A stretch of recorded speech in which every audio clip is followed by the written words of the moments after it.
नमस्कार साथियों, स्वागत है आप सभी का आपके अपने यूट्यूब चैनल होम यूनिवर्सिटी में। दोस्तों, जैसा कि आप सभी को पता है, यूपीटीपीएससी एएसओ एग्ज़ाम की हम लोग तैयारी कर रहे हैं। तो वहाँ पे हम लोग कॉमर्स वाले पोर्शन में अकाउंटेंसी पार्ट को हम लोग स्टार्ट किए थे। उसमें हम लोग आपको कॉन्सेप्ट वगैरह और आपके कैपिटल एक्सपेंडिचर और रेवेन्यू एक्सपेंडिचर, फिर उसके बाद डेप्रिसिएशन के बारे में कॉन्सेप्ट समझ लिए, उसके मेथड समझ लिए। फिर हम लोग फाइनल अकाउंट में चीज़ें देख लिए, profit loss account, balance sheet वगैरह। पिछले वाले वीडियो बहुत लंबा हो गया था, इसलिए हम लोग उसको यानी कि जल्दी ख़त्म करके उसको ख़त्म किए थे। आज हम लोग यहाँ पे हम लोग फंड फ्लो स्टेटमेंट के बारे में पढ़ेंगे, या कह सकते हैं कोष प्रवाह विवरण। कि कोष प्रवाह विवरण होता क्या है और इससे कैसे रिलेटेड क्वेश्चंस पूछे जा सकते हैं। तो चलिए स्टार्ट करते हैं। दोस्तों, सबसे पहले अगर हम लोग देखें कि कोष प्रवाह विवरण में पहला चीज़ ही क्या दिया हुआ है, फंड। तो इसको ही अगर हम लोग समझे कि फंड वास्तव में होता क्या है, तो इस फंड को समझने के लिए हम लोग दो विचारधाराओं में इसको बांटा गया, या दो विचारधाराओं के अनुसार फंड को समझाया गया है। तो एक विचारधारा है आपकी ट्रेडिशनल विचारधारा। ट्रेडिशनल विचारधारा मतलब कि आपकी जो पुरानी विचारधारा है वैसी विचारधारा, और एक आपकी मॉडर्न विचारधारा है। तो फंड मतलब तो कोष, और इस कोष को दो विचारधाराओं में समझाया गया है। एक आपकी पुरानी विचारधारा, एक आधुनिक विचारधारा। तो जो आपकी ट्रेडिशनल विचारधारा थी उसमें फंड को केवल क्या समझा गया था, रोकड़, या कह सकते हैं कैश। फंड को केवल कैश तक ही सीमित रखा गया था। उसको हम लोग मॉडर्न अप्रोच क्या कहलाती है कि मॉडर्न अप्रोच में फंड को एक वर्किंग कैपिटल के रूप में समझा गया है, या कह सकते हैं आप कार्यशील पूंजी। हिंदी में अगर कहें कार्यशील पूंजी के अनुसार, या कार्यशील पूंजी को ही क्या कहा गया है, फंड को परिभाषित किया गया है। तो फंड क्या है, सिंपली भाषा में हम लोग रोकड़ ही समझते थे। यही पुरानी विचारधारा थी। जो आधुनिक विचारधारा हुई उसको हम लोग वर्किंग कैपिटल के रूप में समझने लगे। तो अब वास्तव में वर्किंग कैपिटल क्या होता है ये जानना जरूरी है।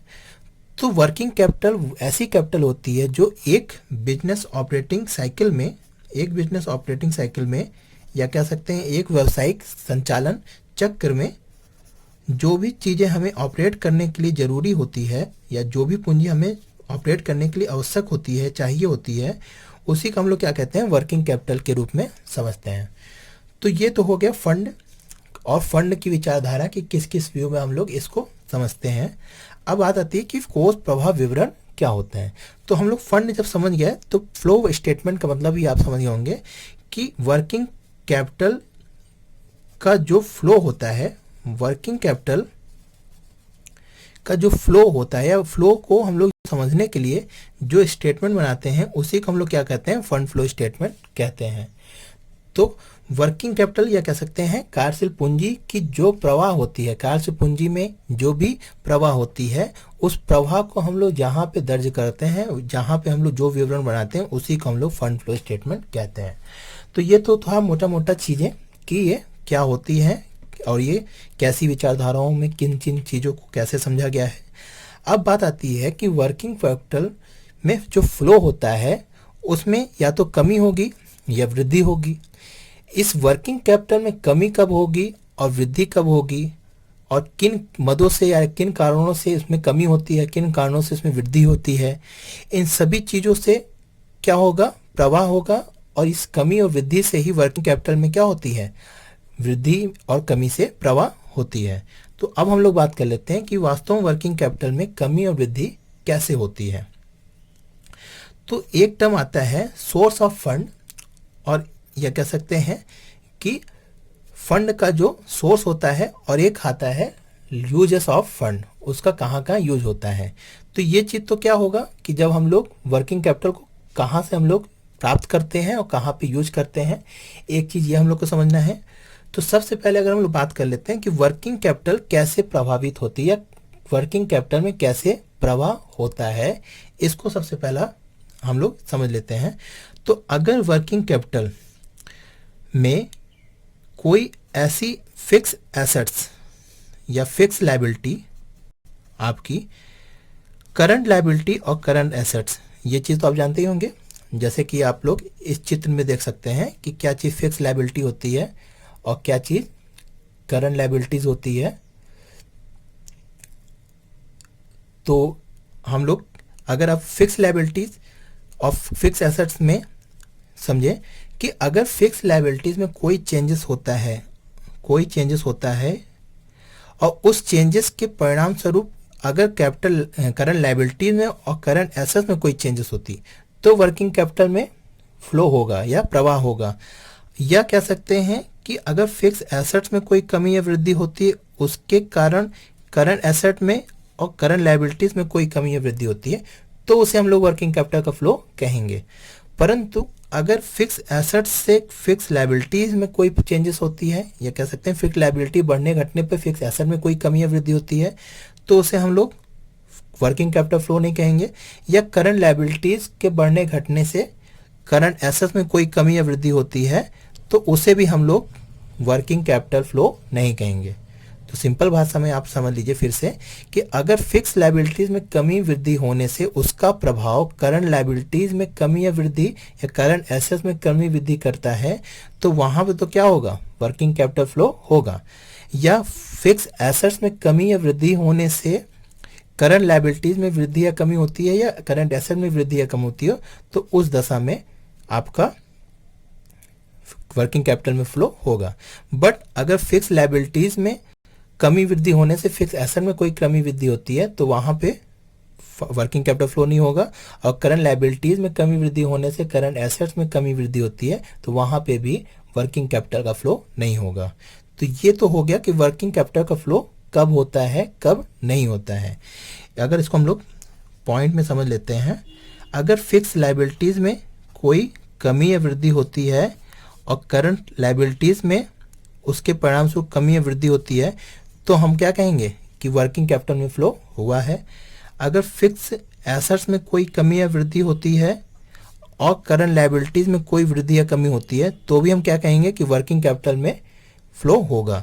अगर हम लोग कहें कि फिक्स लायबिलिटीज में कमी वृद्धि होने से करंट एसेट्स में कोई कमी या वृद्धि होती है तो भी हम क्या कहेंगे कि वर्किंग कैपिटल में फ्लो होगा। और अगर फिक्स एसेट्स में कमी वृद्धि होने से करंट लायबिलिटीज में ये पॉइंट हो चुका है। अगर हम लोग कहें कि फिक्स एसेट्स में कमी वृद्धि होने से फिक्स लायबिलिटीज में कमी वृद्धि होती है तो यहाँ पे फंड फ्लो नहीं होगा। और अगर फिक्स लायबिलिटीज इसी का उल्टा अगर हम लोग बात कर लें कि फिक्स लायबिलिटीज में कमी वृद्धि होती है तो फिक्स एसेट में कोई कमी वृद्धि होती है तो भी हम लोग यहाँ पे कहेंगे वर्किंग कैपिटल का फ्लो नहीं हुआ है। तो यहाँ पे देख लीजिए कि ये 3 कंडीशन है कि जिसमें आपका क्या होगा, फ्लो होता है। अगर फिक्स लायबिलिटी कमी वृद्धि होती है उसका इम्पैक्ट करंट लायबिलिटी में पड़ता है, या फिक्स एसेट में कमी वृद्धि होने पर करंट लायबिलिटीज में पड़ता है।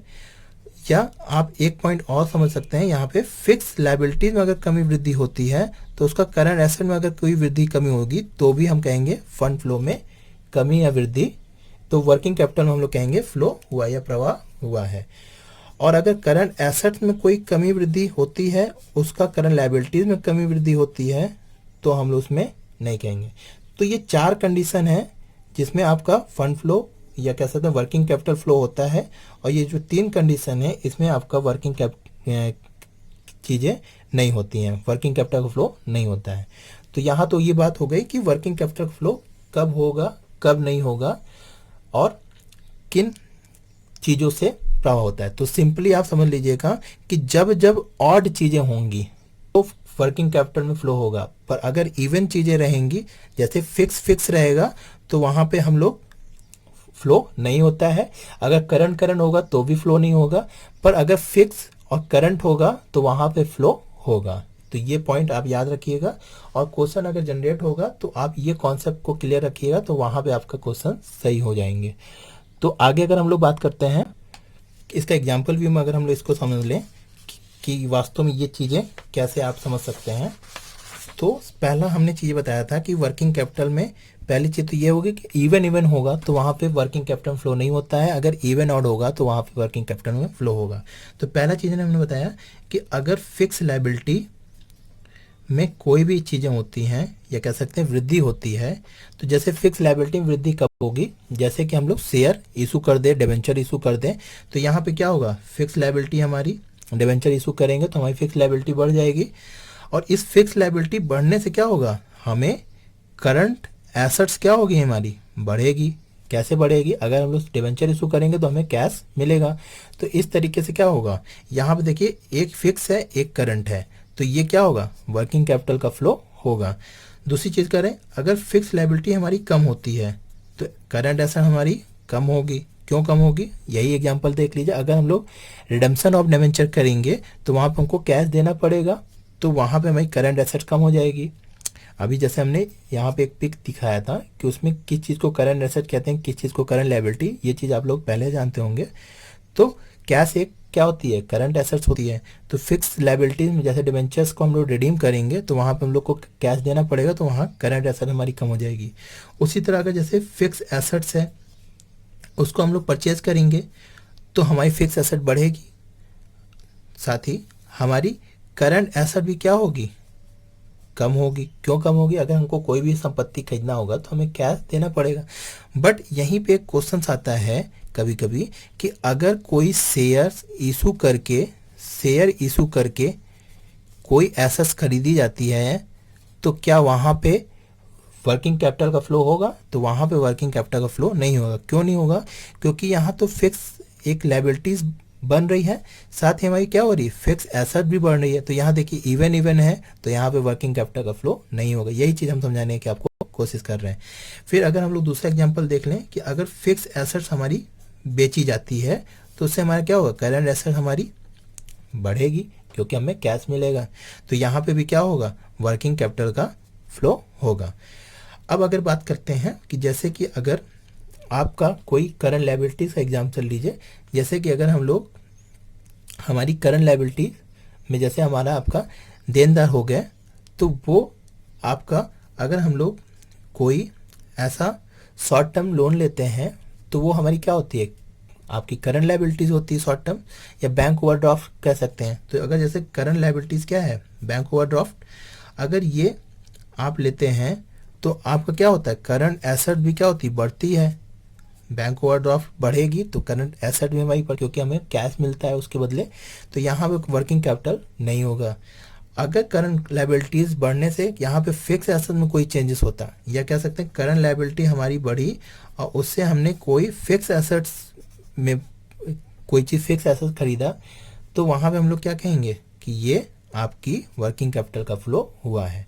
तो सिंपल सा लॉजिक ये समझ लीजिएगा कि अगर इवन इवन है तो वहाँ पे वर्किंग कैपिटल का फ्लो नहीं होता है, और अगर ऑड हो इवन होगा तो वहाँ पे वर्किंग कैपिटल का फ्लो होगा। तो ये चीज़ दिमाग में बनाए रखिएगा, सारे क्वेश्चंस आपके इससे सॉल्व हो जाएंगे। अब यहाँ पे बात आती है कि वर्किंग कैपिटल का फ्लो या फ्लो जब होगा तो वहाँ पे दो चीज़ें होंगी। अगर हम कहें फंड फ्लो होगा तो उससे दो चीज़ें होंगी, या तो क्या होगा, सोर्स के कारण फ्लो होगा, या तो उसके यूजेस के कारण फ्लो होगा। अगर आपके पास पैसा आएगा तो भी फ्लो कहलाएगा, अगर पैसा जाएगा तो भी फ्लो कहलाएगा। तो वही चीज़, अगर पैसा या कोर्स आ रहा है तो भी वो फ्लो कहलाएगा, अगर जा रहा है, यूजेस हो रहा है, उपयोग हो रहा है, तो भी वो फ्लो कहलाएगा। तो यही पॉइंट हम लोग को समझना है कि कहाँ कहाँ सोर्स होता है फंड का और कहाँ कहाँ आपका यूजेस होते हैं। तो चीज़ों को यहाँ पे हम लोग देख लेते हैं कि किन किन पॉइंट्स में हम लोग सोर्स को डिनोट करते हैं, किन किन पॉइंट को। तो सबसे पहला पॉइंट यही है कि प्रॉफिट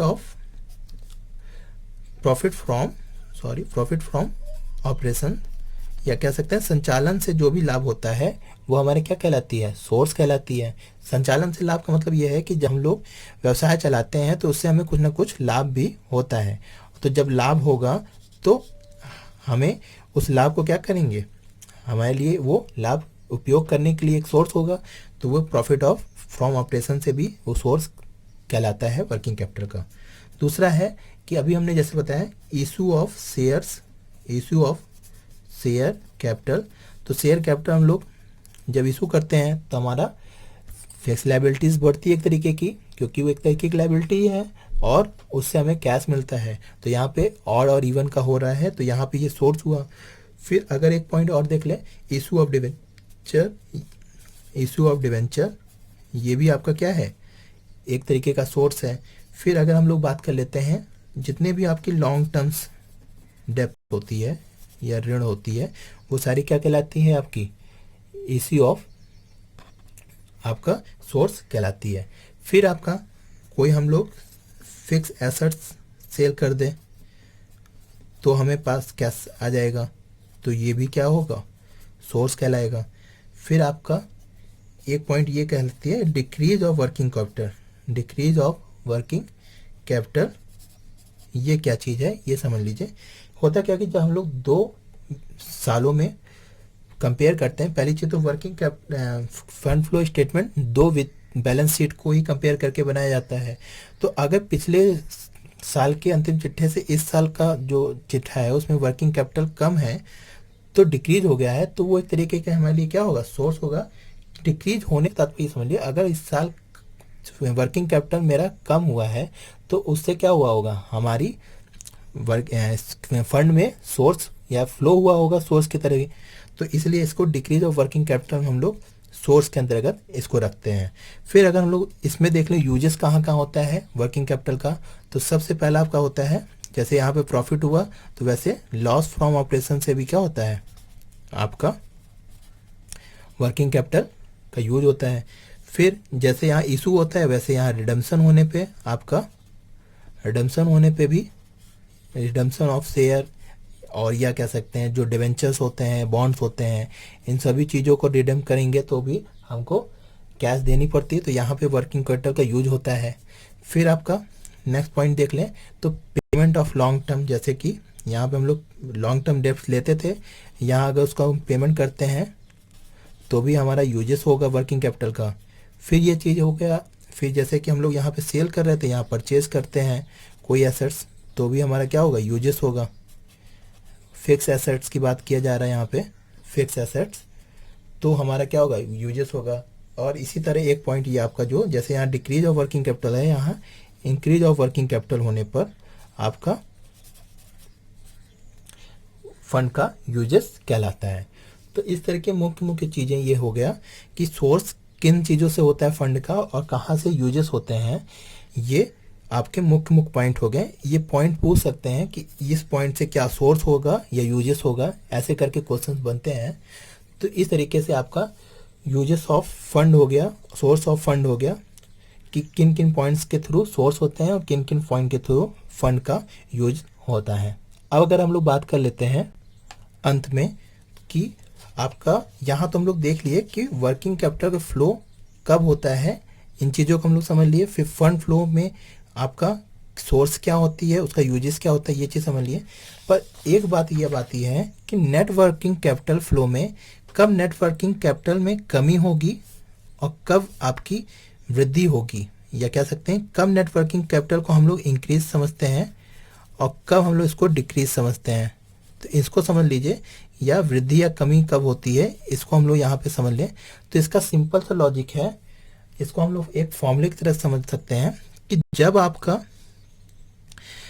इससे पहले एक चीज़ रुक जाइए, समझ लीजिए कि नेट वर्किंग कैपिटल कैसे निकलता है, ये भी समझ लीजिए। नेट वर्किंग कैपिटल निकालने का आप लोग फॉर्मूला समझ लीजिए, जहाँ तक आप लोग पता होगा कि नेट वर्किंग कैपिटल निकालने के लिए क्या होता है, करंट एसेट्स, आपका करंट एसेट्स में अगर हम लोग क्या घटा दें, करंट लायबिलिटी घटा दें, तो हमारी क्या जाती है, नेट वर्किंग कैपिटल आ जाती है। तो यहाँ पे हम लोग को ये देखना है कि नेट वर्किंग में कब इंक्रीज होगा और कब नेट वर्किंग चीज़ें डिक्रीज होगी। तो यहाँ पे एक सिंपल सा फॉर्मूला समझ लीजिए कि अगर करंट एसेट्स बढ़ता है या करंट लायबिलिटीज घटती है, तो वहाँ पे क्या होता है, नेट वर्किंग कैपिटल में इंक्रीजमेंट होती है। से समझ लीजिए, अगर करंट एसेट बढ़ रहा है और या करंट लायबिलिटीज घट रही है उसके कारण, तो वहाँ पे क्या होगा, नेट वर्किंग कैपिटल में इंक्रीजमेंट होती है। या करंट एसेट अगर कम हो रहा है और करंट लायबिलिटीज बढ़ रही है, तो वहाँ पे क्या होता है, नेट वर्किंग कैपिटल में डिक्रीज या कमी होती है। तो ये चीज़ें आप लोग समझ लीजिएगा। इसमें क्वेश्चन पूछता है कि कुछ चीज मदे दे देता है और उसमें पूछता है, जैसे कि आपका दे देगा कि आपका बैंक ओवरड्राफ्ट को चुकाया गया, तो इससे क्या होगा, आपका करंट लायबिलिटीज कम होगी, तो यहाँ पे क्या होगा, नेट वर्किंग कैपिटल में इंक्रीजमेंट होगा। या क्या दिया जाए कि फिक्स एसेट को बेचने से कैश हमें प्राप्त हुआ, तो यहाँ पे कैश प्राप्त होगा तो हमारा करंट एसेट बढ़ेगा, तो यहाँ पे भी क्या होगा, नेट वर्किंग कैपिटल में इंक्रीजमेंट होगी। अभी तक जो हम लोग पिछले वाले चीज में देख रहे थे, उसमें हम लोगों ने केवल नेट वर्किंग कैपिटल के फ्लो को समझ रहे थे कि कब नेट वर्किंग कैपिटल का फ्लो होता है, पर यहाँ पे हम लोग समझ रहे हैं कि नेट वर्किंग कैपिटल में इंक्रीजमेंट और डिक्रीजमेंट कब होता है। तो इंक्रीजमेंट तब होगा अगर करंट एसेट बढ़ रही होगी किसी भी परिप्रेक्ष्य से, तो वहां पर नेट वर्किंग कैपिटल में क्या होगा, इंक्रीजमेंट होगा। अगर करंट लायबिलिटी घट भी रही होगी तो भी वहां पे नेट वर्किंग कैपिटल में आपका इंक्रीजमेंट होता है। और वहीं उसके अपोजिट अगर करंट एसेट्स में कमी होगी और या करंट लायबिलिटीज में वृद्धि होगी तो वहां पे नेट वर्किंग कैपिटल में कमी पाई जाती है। तो यहाँ पे हम लोग इतनी चीज़ों को नेट आपका कैश जो है देख लिए फंड फ्लो स्टेटमेंट में।